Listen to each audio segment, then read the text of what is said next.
चलिए दोस्तों बात करते हैं एक और नई क्वेश्चन के बारे में। इस क्वेश्चन में एग्जामिनर ने कहा है यदि किसी शंकु के आधार का क्षेत्रफल 770 सेंटीमीटर स्क्वायर है और उसकी घुमावदार सतह का क्षेत्रफल 814 सेंटीमीटर है तो उसका आयतन ज्ञात कीजिए। ये एग्जामिनर मुझसे पूछ रहा है।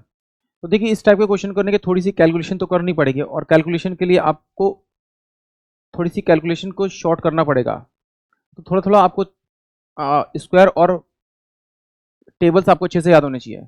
ये देखिए एग्जामिनर ने कहा ये शंकु है तो इसकी ये हाइट होगी, ये इसकी रेडियस यानी त्रिज्या होगी, ये इसकी स्लैंट हाइट होगी।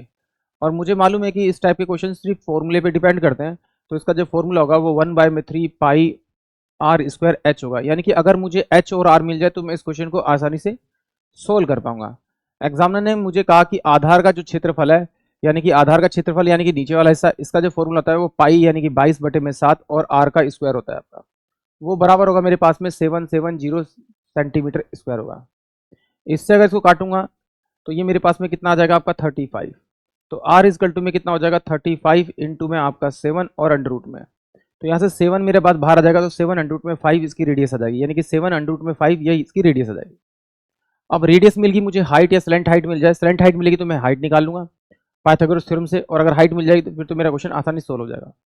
बट एग्जामिनर ने मुझे क्या कहा है कि 814 जो है सेंटीमीटर स्क्वायर है वो इसका वक्र प्रक्षेत्रफल है।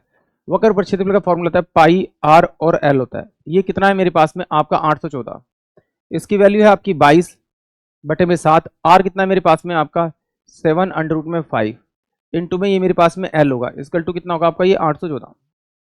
इससे मैं इसको काटूंगा, इससे इसको काटूंगा तो आर इजकल टू में कितना हो जाएगा आपका 37 बाय में अंडर रूट 5।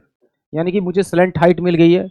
तो पाइथागोरस थ्योरम लगाऊंगा, ये 90 डिग्री का, इसका स्क्वायर इन दोनों को जोड़ूंगा तो इसके स्क्वायर के बराबर होगा। तो इसके स्क्वायर में से अगर ये माइनस कर दूं तो मुझे फिर उस वैल्यू को अंडर रूट करना पड़ेगा, तो मुझे उसकी हाइट मिल जाएगी और हाइट मिलते मेरा काम खत्म। तो चलिए देखते हैं ये क्या दे रखा था, ये कितना था एग्जामिनर 37 बाय में अंडर रूट 5।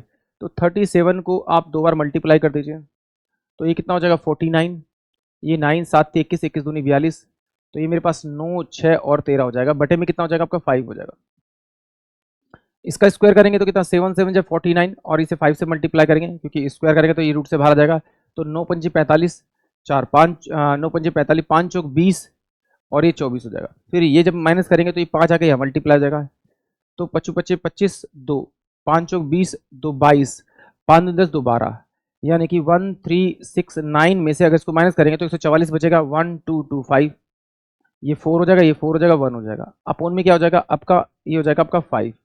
ये किसके बराबर होगा, हाइट के बराबर होगा। तो इधर जाके ये अंडर रूट करेगा तो 12 बाय में अंडर रूट 5 हाइट आ जाएगा। अगर हाइट मिल गई है तो सॉल्व कर सकते हैं। 1/3 पाई की वैल्यू 22/7, आर कितना मेरे पास में 7 अंडर रूट में आपका 5 और हाइट कितनी है आपकी 12 और अंडर रूट में आपका 5।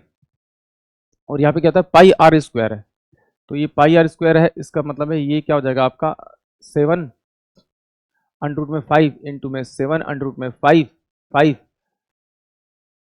और हाइट क्या थी मेरे पास में 12 अंडर रूट में आपका 5।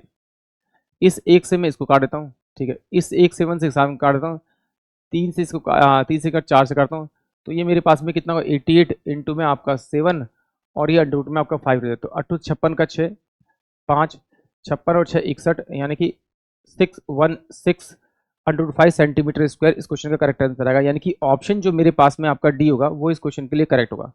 बट कभी कभी क्या करता है एग्जामिनर ना, इस टाइप के जब क्वेश्चन को देता है तो वो ऑप्शन में भी क्लू देता है, तो कम से कम आप एक बार ऑप्शन को चेक कर लिया करें कि सॉल्व ही ना करना पड़े। क्यों, क्योंकि देखिए जब आप इस क्वेश्चन को सॉल्व कर रहे हैं तो देखिए जब भी आप फॉर्मूला यूज कर रहे हैं, कोई भी फॉर्मूला यूज कर रहे हैं, उसमें पाई आ रहा है, पाई की जो वैल्यू होती है 22/7 और पाई को अगर मैं फैक्टर तोड़ूंगा तो मतलब 22 को मैं तोड़ूंगा तो 11 इंटू में 2 होगा, और 11 से मैंने इसमें कहीं भी इसको डिवाइड नहीं किया, इसका मतलब है कि 11 तो मेरे कैलकुलेशन में रहेगा। तो आप ऑप्शन से चेक कर सकते हैं कि कौन सा ऐसा नंबर है जो 11 से डिविजल हो रहा है।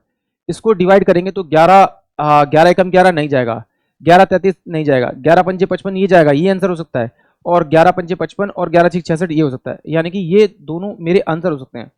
बट जब भी आपको दो नंबर आपके डिविजल मिल रहे हैं और अगर आपको ऐसे मिल रहा है 154 154